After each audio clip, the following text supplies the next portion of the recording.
ou bien que traduction française. Bonjour à tous, aujourd'hui nous plongeons dans un sujet brûlant de la politique française, la nomination surprise de Michel Barnier au poste de Premier ministre par Emmanuel Macron. Cette décision, annoncée le 5 septembre 2024, en a pris beaucoup par surprise, notamment en raison de l'âge de M. Barnier. À 73 ans, il devient le plus ancien Premier ministre de la Ve République. Alors, pourquoi Macron a-t-il choisi Barnier? Décryptons ensemble. Tout d'abord, M. Barnier apporte une riche expérience à la table. Il a occupé de nombreuses fonctions ministérielles et européennes, ce qui fait de lui un vétéran chevronné de la politique. Son passé dans le gaullisme et sa fidélité à la tradition chiracienne en font un homme de consensus et de modération, qualité cruciale dans le climat politique agité d'aujourd'hui. Malgré quelques critiques sur son manque de charisme et sa prudence excessive, notamment de la part du Rassemblement national, l'impressionnant parcours de M. Barnier en dit long. Rappelons qu'il a été le négociateur en chef de l'UE lors des discussions sur le Brexit.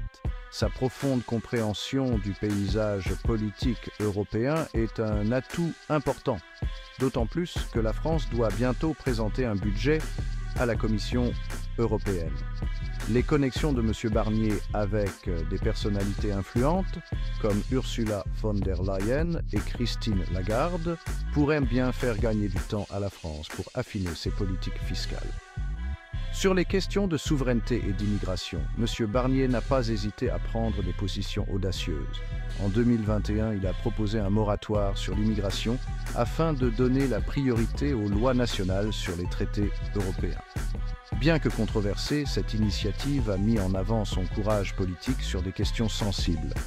Sur le plan international, les compétences diplomatiques de M. Barnier pourraient être essentielles. Que ce soit en Europe, en Afrique ou dans les relations avec la Russie, sa capacité à apaiser les relations internationales sera observée de près.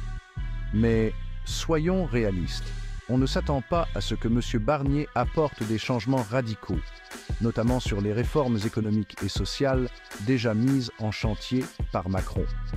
En conclusion, le choix de M. Barnier par Macron peut être considéré comme une démarche pragmatique et consensuelle pour sortir de l'impasse politique.